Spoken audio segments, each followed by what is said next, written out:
Okay, welcome everybody. Today's topic is about still kind of about back to basics nutrition, but we're going to talk about figuring out your macros for fat loss. All right, so when we're talking about goals, when we're training, changing our diet up, things like that, we're talking about, we always talk about, I want to lose X many pounds, but what we're really trying to say is that we're trying to lose fat. We do not want to lose muscle. And what we're talking about today is going to help you to avoid losing muscle while you're doing your workouts, changing up your diet, etc. So we need to understand our macros. Those are our proteins, our fats, and our carbohydrates. That's what we're primarily talking about. So this is what this talk will be about today. We'll talk about alcohol a little bit as a macronutrient. But let's talk about protein.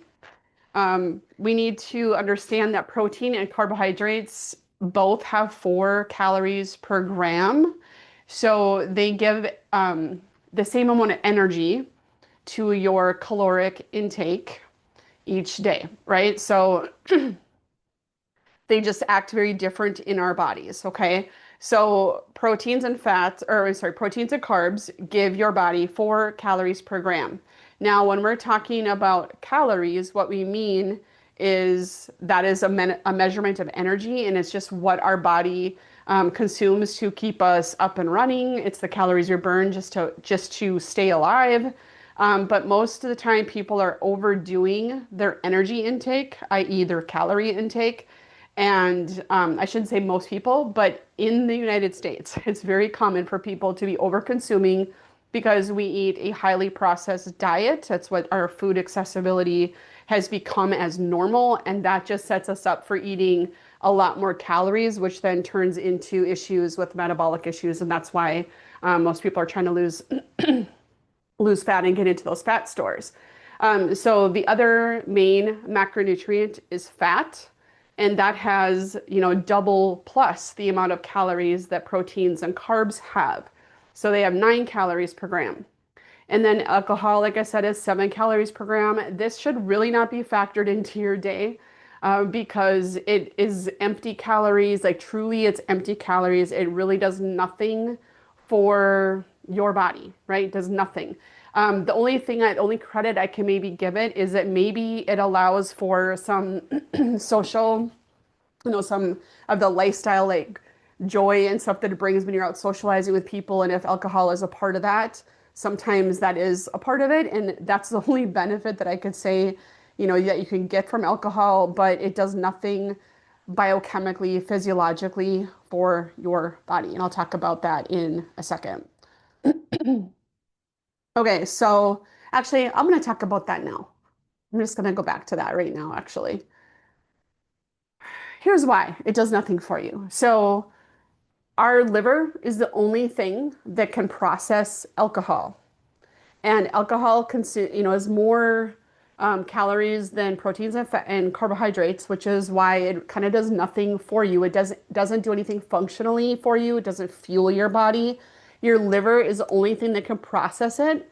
And when you consume alcohol, your body and your liver will say, I have to get rid of this. It becomes the primary fuel for your body.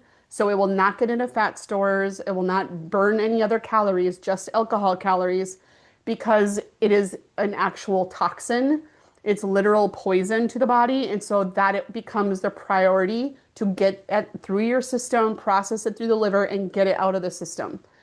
So if you are constantly consuming alcohol, it's going to be a lot harder to get into fat stores and actually recomp your body. So that's why I just wanted to highlight that because I know it's very common for people to just have, that glass of wine at night to wind down after work or whatever. Like it just gets to be where it's hard. So if you have goals of fat loss or recomping your body, the alcohol is going to make that really difficult and take that all your good efforts is going to kind of take away from it. Okay, so let's go back to the macros, starting with our functional macronutrient, protein. I think I said last time that I could talk for about an hour for all the things or more of all the things the proteins do for us. It's a functional macronutrient. So we need to start with that first. I want you to prioritize the protein in order to maintain the lean muscle you have and then be able to build on that lean muscle. So you need to think about what your ideal lean body weight is. So if you are up to it, if you want to do this, you could get a piece of paper down and a pen, kind of jot some of this stuff down, use your calculator in your phone. I'll be grabbing mine too. So it can help you kind of figure some of this out. So your ideal lean body weight is not necessarily what the little chart at the doctor's office says. I want it to be more where you were your leanest, where you felt your most optimal, you functioned well. You didn't have to starve yourself or, work out 2 hours a day to stay at that weight. Okay, I want it to be where you felt lean and strong and healthy. If you don't know where that is, because I have worked with people that have never really been where their ideal lean body weight is, and that's totally fine, then what I would say is use one of those charts with your height and weight as a guide, right? As a guide. That's how I want you to start eating your protein. So you need to eat a minimum of 100 grams to maintain the muscle that you have. But if you're wanting to recomp your body, and again, what I mean by recomping is losing fat, building muscle. So you become lean and strong and healthy. So you can then go to 1 gram of protein per 1 pound of your ideal lean body weight. So if your ideal lean body weight is 150 pounds, then you should be trying to consume about 150 grams of protein per day. And if that sounds awful to you, if your stomach has issues, I see this all the time. I do functional gut testing with people, and oftentimes they have an aversion to protein or it sits in their gut like a rock. It's because there's major dysbiosis in the gut. They don't have enough stomach acid, things like that. It can be remedied, it can be figured out, and then you can actually eat the protein that's actually going to help support your goals. But you have to start small. You start somewhere, start with where you're at, and then just keep building. So choose animal protein as much as possible. And I'm just going to throw out a number for like a percentage of what I feel is really important to do, especially if you have a hard time building muscle. And if you've struggled with that, sometimes when hormones start to change, for women in particular, it gets a little harder to build the muscle. So animal protein is a really good choice, clean, quality animal protein, just to clarify that, because it is much easier for your body to just take in and do what it needs to do. It doesn't have to be converted into anything. It just is ready to go.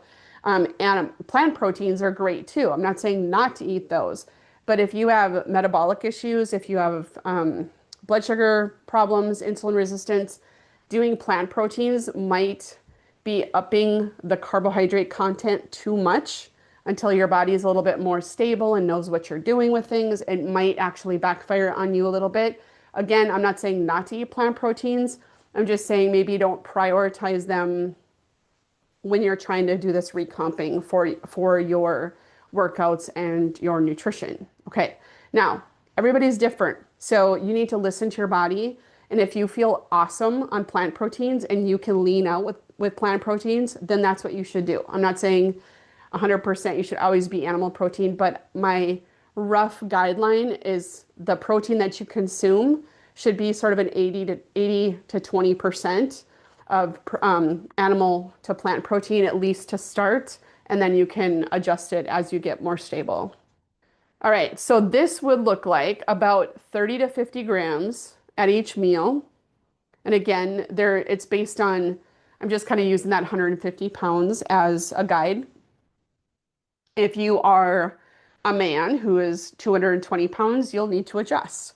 And I also have worked with a few women who are more like 130 pounds as their ideal lean body weight. They are at that weight and they're eating 200 grams of protein a day. And they feel bad if they eat less than that because of their workouts and the kinds of training that they're doing. So again, everybody's different, but start somewhere, just start with these guidelines. The goal for getting this protein in would be to eat about 3 meals per day. At some point you can fast if you want, if that feels good. But if you are metabolically unstable, and I would say, I would argue that most people would be if they're overweight, there's something metabolically happening to them. So if that sounds like you, make sure that you're consuming at least 3 meals a day. If you need, not, I shouldn't say at least, eat 3 main meals a day. And if you need a snack, then that would be okay to do as well, especially if you're trying to fuel your workouts. Okay, so protein and the resistance training will have a protective effect against fat accumulation. So just that alone will keep you from accumulating fat. Just doing the protein and doing resistance training. Okay, so just that is really protective. Um, Eating the protein will help balance your blood sugar. Building the muscle makes you even more metabolically stable because muscle acts like a sponge for glucose or blood sugar and will help you process things better and utilize the sugars better from your carbohydrates that you're eating. So it's really important to dial in your protein and then build the muscle with your strength training. Any questions there? Okay. Then we're going to add the carbohydrates. Okay, so we have the 4 calories per gram from the protein, and then we're going to add 4 calories per gram with the carbohydrates. So again, if you're metabolically stable, almost, you could probably do a 1-to-1 carb to protein ratio. If you are not so metabolically stable, if you have quite a few pounds to lose, you might want to make that ratio a little bit less for carbs and keep your protein at that 1-to-1 for your 1 gram per pound of ideal lean body weight, and then lower the carbs. But you can fluctuate the amount of carbs you're taking in and see what your body does with it, because you want to fuel your body. It's a primary source of fuel for the majority of the processes in your body, but it also can wreak havoc on blood sugar stability. If that sounds like you, then start lower and just sort of play around with it, but keep your protein at least at that 1 gram per pound of ideal lean body weight.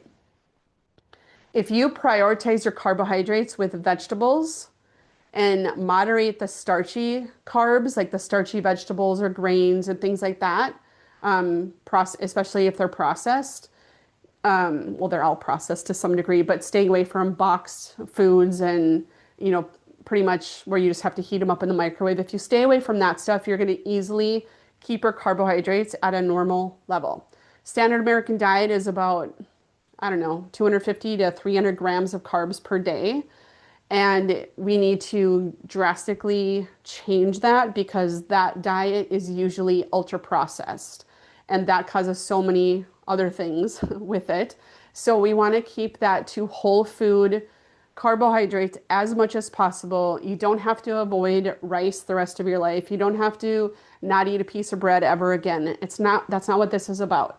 But it's about seeing how your body functions and how it feels when you fuel your body with real foods. Back to basics nutrition, just use the real food and see what your body does with it. It knows what to do. It just may not have, come into contact with it for a while, just based on how a lot of people, I should just say the standard American diet. That's how we eat in this country, pretty processed. So if we just change to eating more whole foods more often, you're going to drastically reduce your carbohydrates. You're going to just naturally, and you're going to be giving yourself carbohydrates that are actually helping your body out versus pulling away from it like ultra processed stuff does. So you want to probably limit, if you are a little bit metabolically unstable, you're going to want to limit your starches, your grains, and limit your carbs to 30 or so grams per meal. If you're insulin resistant, if you have blood sugar issues, you may know a lot of times I'm seeing on testing people are sort of pre-diabetic, if that makes sense. Maybe their providers haven't even told them that they're pre-diabetic at this point, but I can see it on blood work. I can see it in symptoms. If you are sedentary, that's kind of an issue right there with as far as processing carbohydrates. So all of those things have to come into play. So a good rule of thumb is to start with maybe 30 grams per meal. And if you need to go lower, sometimes you can try that. If you can go higher, sometimes you can try that. It just sort of depends on your workouts, your individuality, how much protein you're getting, any medications you might be on, your sleep the night before. It just kind of goes on and on, all the things that can impact your utilization of carbohydrates. So any questions on that before I jump to the next? Okay. Then we're going to round out the rest of what you're eating in your caloric intake with fat. So remember, fat has 9 calories per gram. You're going to try to, again, choose real whole food versions as much as possible. These are just examples here for you: butter, coconut oil, olive oil, avocados. Homemade salad dressings are actually so much better tasting and so easy to do. And they're actually, I don't know, just so much better for you. And then stuff like ghee. So with homemade salad dressings, what we'll do, I mean, not that we don't ever buy store dressings, but for the most part, we just take some olive oil, and sometimes I use like a walnut oil and things like that just for different flavor. And then I'll put in the different seasoning and spices that I want, throw in some balsamic vinegar or maybe some flavored vinegars, things like that. Shake it up, and there you go. It's not the same as ranch dressing, I'll get you that, but I do have a really good ranch dressing, homemade ranch dressing recipe that is super, super good and super easy. So there are ways to make a lot of these things better. That is a really good start on making whole food versions of the fats that you're already consuming, just trying to come up with some other better versions of it. Fats are great because they fuel your muscle, they fuel your brain, and they increase the satiety in the meals that you're eating. It helps to stabilize blood sugar as well as protein. So it helps you absorb fat-soluble nutrients from your food. So if you go back to the fat-free days, back in the, I don't know if it started in the 80s even, but for sure the 90s, and it was, recommended that you eat as little fat as possible. Um, First of all, people's gallbladders stopped working because there was no fat to deal with and emulsify the fats that people consumed. And then another thing that happened is that people became nutrient deficient because the vitamins like A, D, E, and K, as well as some minerals, could not be absorbed as well because people were eating such low-fat diets that they became, they got brain fog, they had less energy, they weren't able to fuel their muscles, they couldn't build the muscle. So, I mean, it just goes full circle. We have to just make sense, get back to basics, eat basic whole foods most of the time. And then if you're trying to build muscle and lose fat, then we can kind of do this in a more of a prescribed way with regard especially to the protein. And then you can feel and function so much better overall just by doing some really basic things. It's simple, it's just not always easy. Okay, so this is where we're going to need some paper and pen maybe, and do some calculations here for you. So I can either just give you some general ones, or if someone wants to say, hey, this is my ideal lean body weight, let's work with that. We can do that too. So, and I can walk through it with you. So what you can do to sort of determine how many calories your body needs to maintain where it's at, you could track your food for the next 2 to 4 weeks, be really diligent. And chances are that if you did not lose weight or gain weight, you probably are going to be in a calorie range that's very tight. You probably don't fluctuate too much in your calorie consumption. Now, for women, that would usually fall into the 1,600 to 2,400 calorie range. And men, it's usually higher, 2,000 to 3,000 calories. That's where people might just naturally stay to maintain the weight that they're currently at. Now, I want to say too that I'm not super hyper focused on calories in, calories out. That's not the kind of nutrition that I practice. However, what I do know that at some point calories matter, but it really is, to start, it's more about what is the quality of the calories? What are your calories made up of? But like I said, at some point they do matter, and you'll notice it as you start, really working on body composition. So we can do the fast track, right? Or you can do, or the long way. You can track your food for 2 to 4 weeks to see where your calorie range lies. and just to maintain where you are, or we can fast track it and just use this simple, quick calculator down here to figure that out. So, um, if you are looking to lose fat, and so you're not at your ideal lean body weight, you're going to use that, your ideal lean body weight. So I'm just going to use 100 pounds just for simple math. If your ideal lean body weight is 100 pounds, then and let's say you are at let's say that you're at 140 right now. To determine how many calories you need, you're going to multiply your 100 pounds, your ideal lean body weight, by 12 and by 13. So that would mean that you would need between 12 and 1300 calories to successfully get to that ideal lean body weight while losing fat and maintaining muscle. Okay, so probably people's ideal lean body weight isn't 100 pounds, but I just use that for simple math.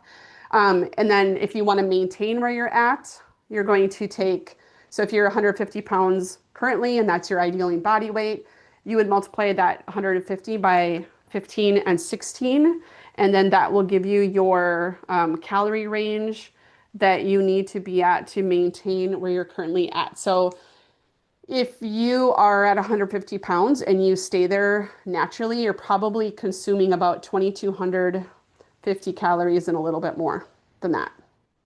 Okay, and then for people who want to gain weight, you take your current body weight and you multiply it by 18 and 19. I have to do this oftentimes for high school boys. It seems like that's the most common calculator I've used for them. Okay, any questions on your calorie determination? Okay. All right, so let's talk about 140-pound perimenopausal woman who needs to or wants to weigh 125 pounds, but they want to have good muscle tone. Okay, so their maintenance calories currently is about 2,100 calories. So I just took that 140 and multiplied it by 15. I'm going to go back here to this maintenance calories. Okay. Or, like I said, if she tracked, she'd probably be at that around that 2,100 calories over 2 to 4 weeks. Okay. So we could say that if you took 20% of your maintenance calories, you would be at about 1,680 calories. That's how you're going to successfully get to that weight without starving yourself, under eating, and all that kind of thing, which is something I see a lot. And that honestly, in the people that I work with hormonal changes, thyroid conditions, autoimmune conditions, I often see women are severely under eating their calories and they're so confused to how they're not losing weight. And that is why. So honestly, when I'm looking at calorie ranges, oftentimes it's because I'm wanting to make sure people aren't under eating. And I know that sometimes seems counterintuitive, but it's truly what happens. Okay. So this person could be struggling with weight loss and fat loss, and they might be eating 1,200 calories a day because their doctor told them that's what to eat. That's not very uncommon, honestly. I've heard that many times, and they're working out like crazy. They are severely under eating, and their body is going to hold on to everything it's got, so it'll compensate for all the energy that you're burning and not eating. Okay, so that's a little soapbox that I won't stay on here. So I just want to make sure people are eating enough and of the good quality kind of calories. All right, so here's how we're going to calculate yours.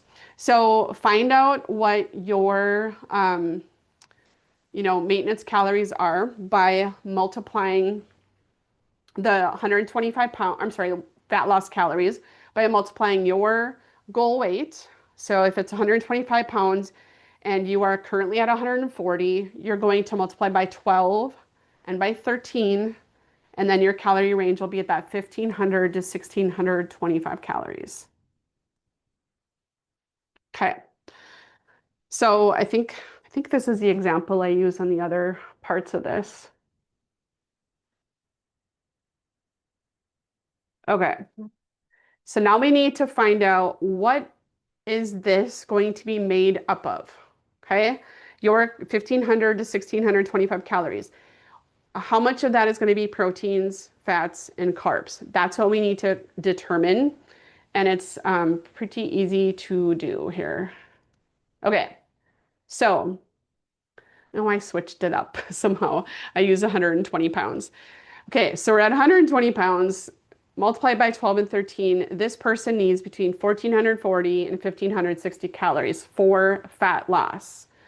Okay, so, oh, darn it. Okay, so we're going to use the down here for protein. It's 4 calories per gram. There's 120 grams of protein per day because you're going to do 1 gram per pound of ideal lean body weight. So it'll match that 120 pounds as the ideal body weight. And we're going to say that they need 120 grams protein per day. That is equal to 480 calories. All right, so then we said that we can start potentially at that 1-to-1 protein to carbohydrate ratio. And so that would also be 120 grams of carbohydrates per day. That is also 480 calories. Okay, so protein acts very different in the body. Protein is a structural and functional macronutrient. Carbohydrates are a fueling macronutrient. So they're going to act a little bit different. To break down and process protein, even though it has the same number of calories in it for the same amount of grams of protein and grams of carbohydrates, it takes a lot more energy, i.e. calories, to even utilize it and to do the things that it does to help your body function, be functional and have structure, your bones, your muscles, your connective tissue, all that kind of thing, your antibodies. So protein is more thermic, is what they call it, than carbohydrates. Carbohydrates require little to no energy to do their job, to consume when you consume them. Okay, so that's how they're different, even though they have the same amount of calories. Okay, now fat, you're going to round out the rest of your calorie for the day, calorie allotment for the day. And I'm just using 1,500 calories as kind of the average in this middle of this range up here, that 1,440 to 1,560. So if you do the math here and take this, the 480 off twice from the 1,500 calories, you have this many fat calories left, that 540. Divide that by 9, because it's got 9 calories per gram, and that will leave you with 60 grams of fat per day. That's how you do it. Now, the only part I don't like about doing this metabolic math is that, and I'm probably saying this a little bit for myself and how I have operated in the past and sometimes still do.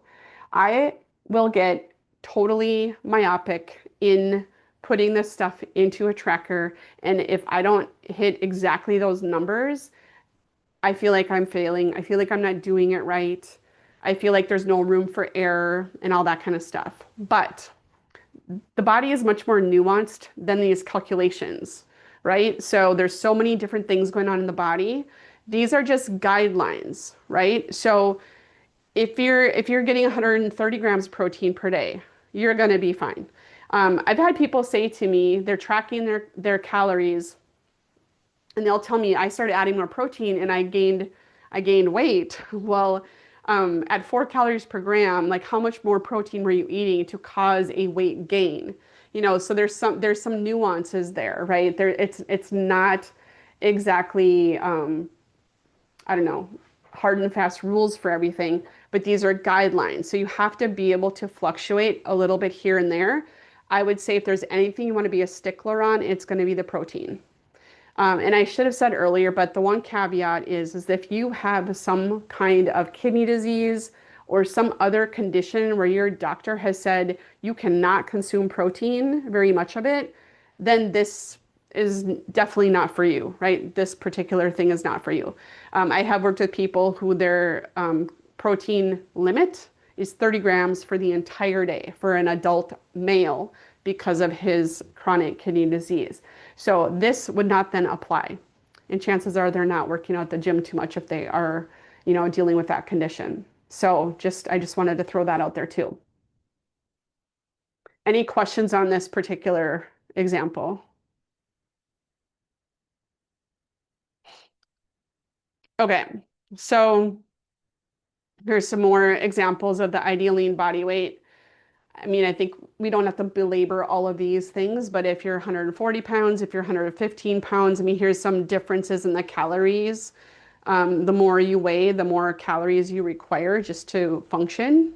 Okay, so that's just showing that. If you wanted to gain weight, you take your ideal lean body weight, or I'm sorry, your current weight by 18 and 19, and look how much more calories they would be consuming at that point. Okay, so this was just the example. The 140 grams of protein is using the top range of calories per day, 140 times the 12 and the 13. And this is how you get that. So that's just another little scenario for someone who's in the 140-pound mark. Again, we can go through it for someone if they have a different number they want to work through, we could totally do that. But I just kind of threw out some variations for people to see. Okay, so what does that look like when you're actually eating? Okay, here's an example of breakfast. Just kind of some common, and I'm focusing on protein here, but common breakfast. So what's your protein going to be? Just using eggs, 3 medium eggs is 6 grams per egg. That's 18 grams of protein. 2 strips of bacon, roughly 8 grams each. So we're at 16 grams for that. So this is a total of 34 grams of protein for this meal. If you sauteed some veggies, threw some fruit in there, I mean, it would be kind of actually with that, it'd be a little hard to get to 30 grams of carbohydrates if you're trying to make sure you get at least that many if you're not trying to eat less carbohydrates. But that is a way to get that. You could throw in maybe some leftover sweet potato or something like that. That might help. And you would cook all that up in 2 tablespoons of avocado oil, and that would give you about 100 grams or so, or I'm sorry, 100 calories or so of fat, which would be, about, um, can't even do the math right now. What did I say? 9 calories per gram. So about 8 grams, roughly. Okay, so that's a common example for breakfast.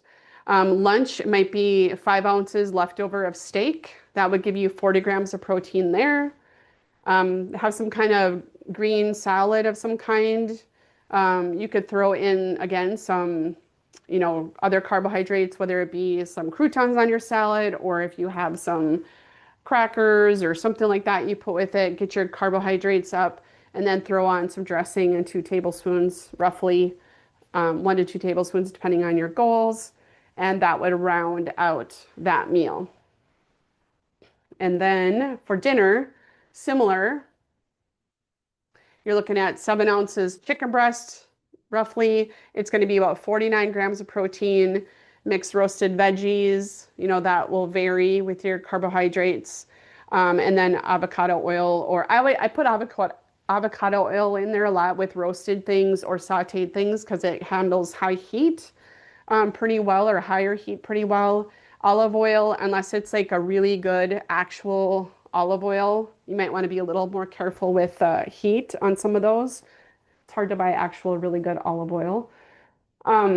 So that is just a common dinner example. So prioritize your protein first, round it out with some kind of vegetable for your carbohydrates, throw in some starchy vegetables or maybe a little bit of a grain, just maybe do smaller servings of it until you figure out what works for you in your body and how you feel with your energy, whether or not you have brain fog, do you recover from your workouts well? This is what you want to kind of do and see how it feels for you, and then adjust the carbs accordingly. But stick with your protein, prioritize that. And then the fat, round it out with the fat. And then you probably saw this the other day, but just this is how you can reach out to me outside of this. And I am in network with a lot of these Blue Cross Blue Shield things. Other things are working pending other insurances and things, but this is the gist of it right now. So that is it for the metabolic math, the macros for fat loss. I don't know if you have any questions, if you have anything specific you want to ask, or even some any other things you might want to ask. That would be totally fine if you have other things to discuss. Does anybody have any other questions or want to go through any other things with the metabolic math? Questions for you, Tiffany. Yeah. Um, so talk to me about like dairy. There's a lot of dairy that has protein, right? Your Greek yogurts, your cottage cheese, your string cheese.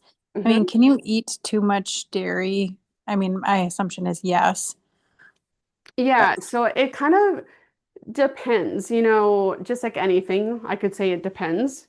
But there's so many times people think they have, well, if you have lactose intolerance, then no, dairy is not going to be good for you unless you have something, an aid or whatever that helps you with that. So that's one thing.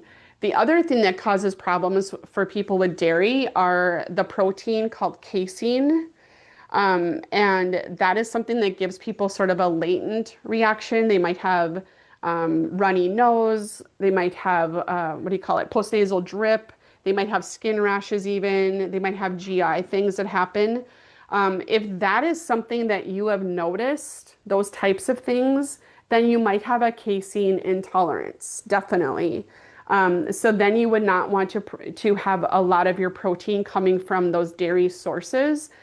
And then you probably want to work on some gut healing processes in order to heal your gut so you can tolerate dairy better. The other protein in dairy that sometimes causes an issue for people is the whey protein, or the whey that's in dairy proteins, or dairy sources. So whey protein also can, in some people, cause issues with blood sugar.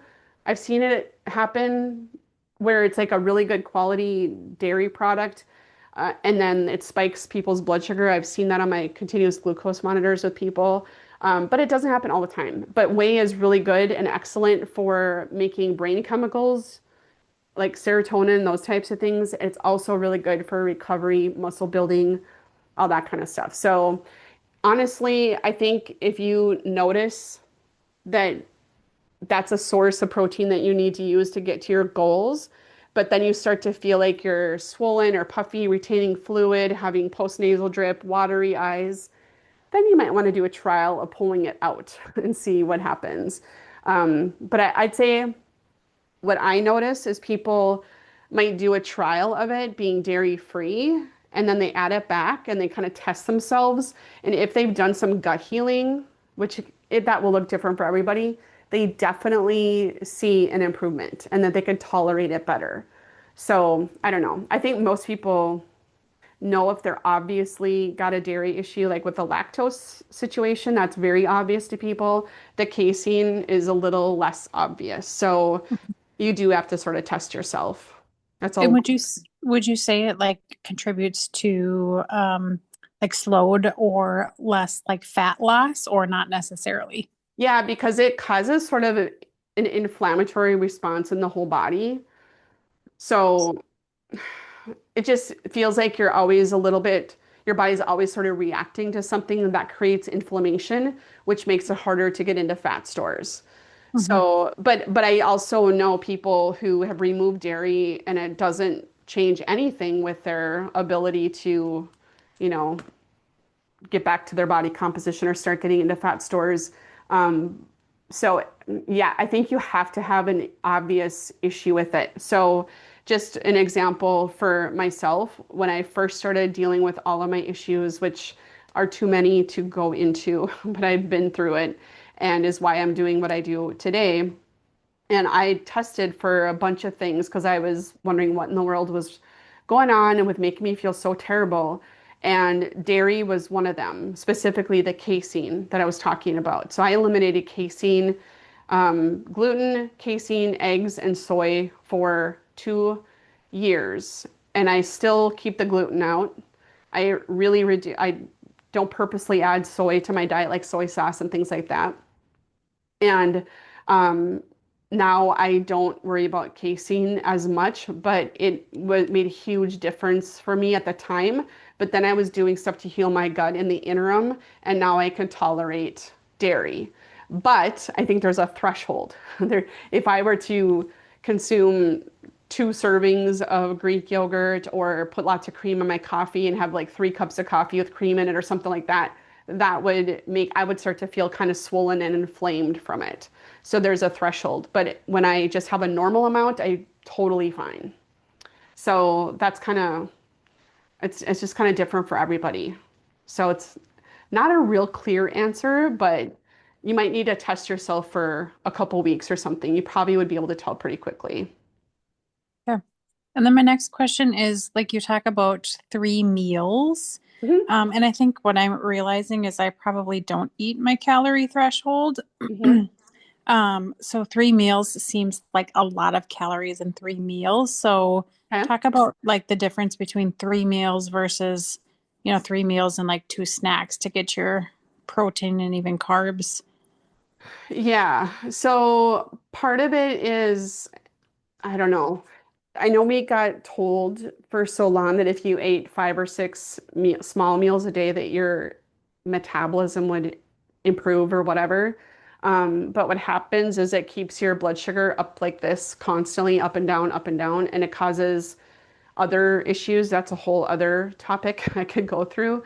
But it kind of backfires on people over time. Now, part of the reason where it's maybe hard to even consume things, and I don't, know anything else about your history, but if there's issues with hormone imbalance, thyroid issues, a lot of times our metabolism gets so down regulated that we don't even have a normal hunger response. So we're just not hungry. And like you're saying, sometimes even eating, period, like getting all the meals in just feels like too much, too daunting. Like it's just not appealing. So what we need to do is sort of refeed in mini servings if need be.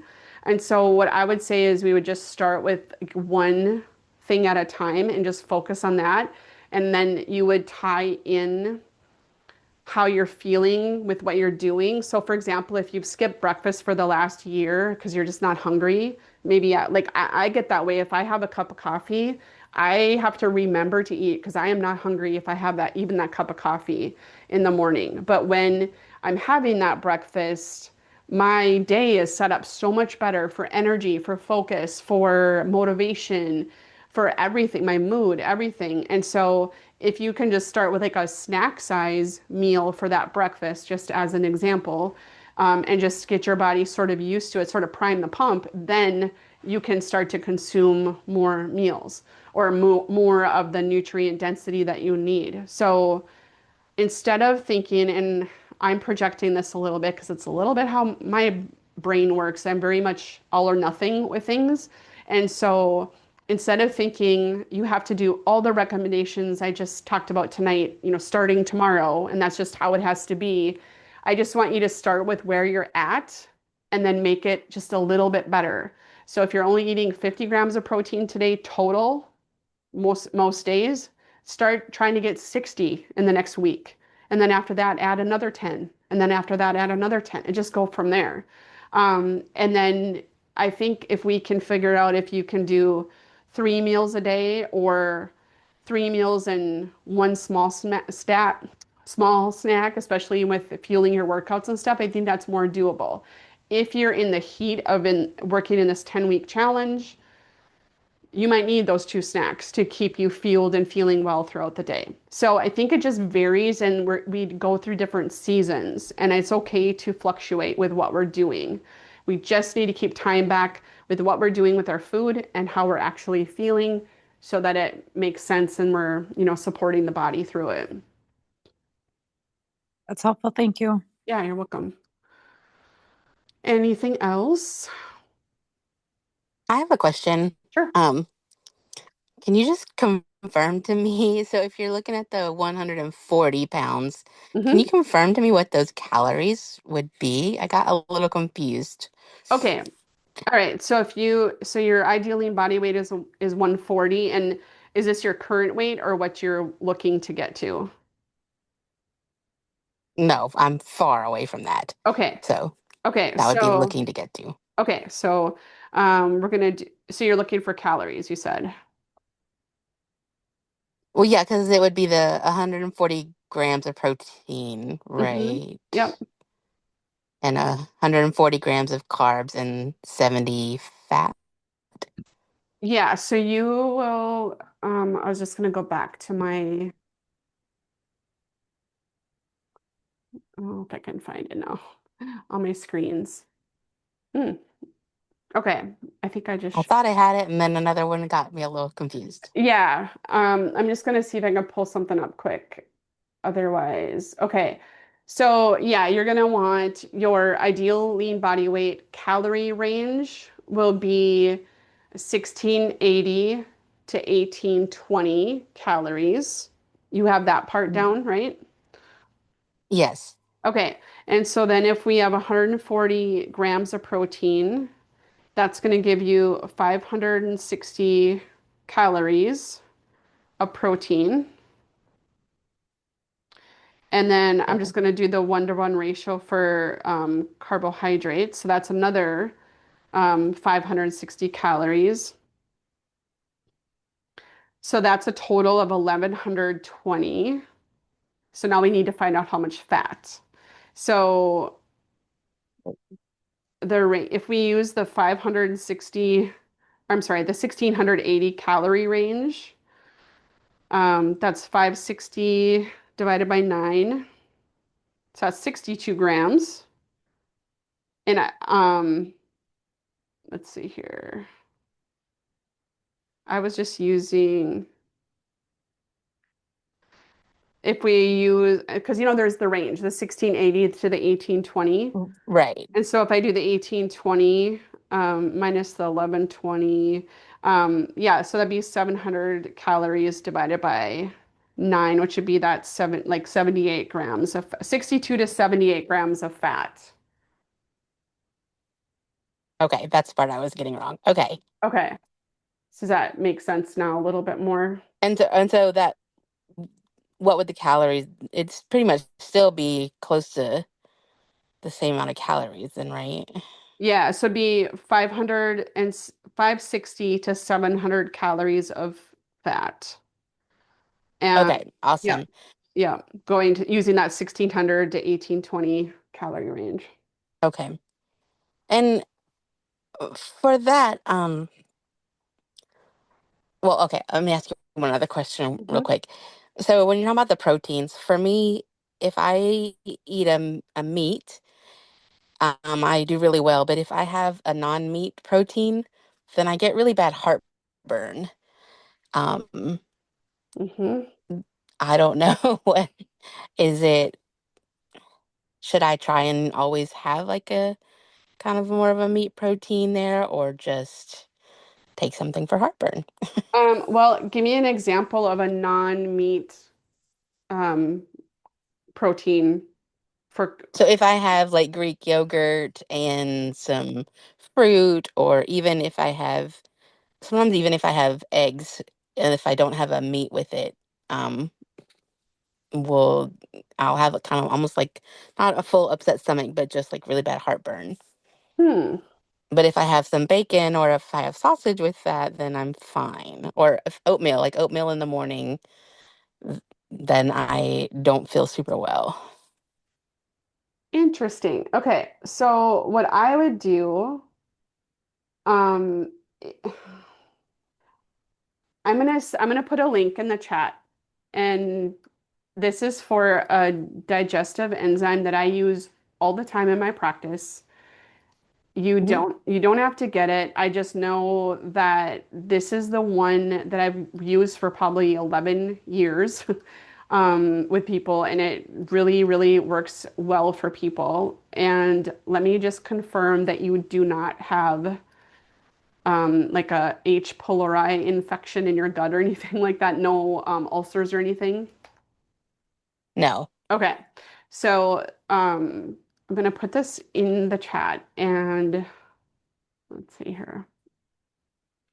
Like I said, I've been using it for years, and it just seems like your So we have digestive enzymes that break down proteins, fats, and carbohydrates. We also need HCl to break down our foods, but primarily protein. But it seems like you're having an issue with carbohydrates and or like even like the dairy protein. I think dairy sometimes does that for people. So Mhm. this digestive enzyme is really good. Oh, I'm gonna put a coupon code in here too. Um, let's see. Okay, so it's in the chat as well. Um, this works really well for people just using it like you could try it with your heavier meal or the meals that you're saying that traditionally bother you. I would try it from there. You take it like one right around that time of the meal and just see how it feels. And then you could add one at each meal just to see how you feel. But the goal always, in my opinion, with supplements is to take the smallest effective dose. So the idea is to figure out what works best for you and makes you feel like you're digesting the best. It just sounds like you're not able to break something down very efficiently, and then that's what's causing some of that acid reflux or the heartburn. Um, Okay. if you can avoid medications for heartburn, like, sometimes people need to go on those things. But what happens is it reduces your stomach acid so much because that's what they are. They're acid reducers. Then that causes your body to not be able to digest the protein very efficiently because we need the acid to break down protein. So, Okay. Yeah, and I don't. I mean, they told me to take them, but I don't take them unless I just have to. So yeah, it's one of those yeah. things. See, so for it sounds like what you're describing, and again, I don't know all this whole story about your GI health or anything like that, but if you sort of kept these types of things, this thing that I'm sending you or giving you the link to, if you kept that on hand and used it sort of as needed, or if you take it with the Greek yogurt and the fruit that you were saying that causes a heartburn, try it in those settings, and that might be enough to stimulate your body to produce its own enzymes better. So then you don't need to rely on it, but you could just have it for as needed. Like if you're traveling or if you decide on purpose to eat things that don't make you feel well, because let's face it, I took it, I was just in Europe last month, and I had those with me just because I knew I'd be eating pasta. I don't eat pasta normally, you know what I mean? So it's like Great. it just is what it is. So I just thought I'm gonna help it out. So that's something you can try and see what you think, and Okay. No. yeah, go from there. But yeah, Okay. maybe you might benefit from a trial of dairy free as well if that's something. But it doesn't sound like that's the only thing that causes that symptom for you. So I don't know, just something to think Yeah, about. I do limit dairy, but I don't have it all the way out. But yeah. Yeah, it's Um, hard.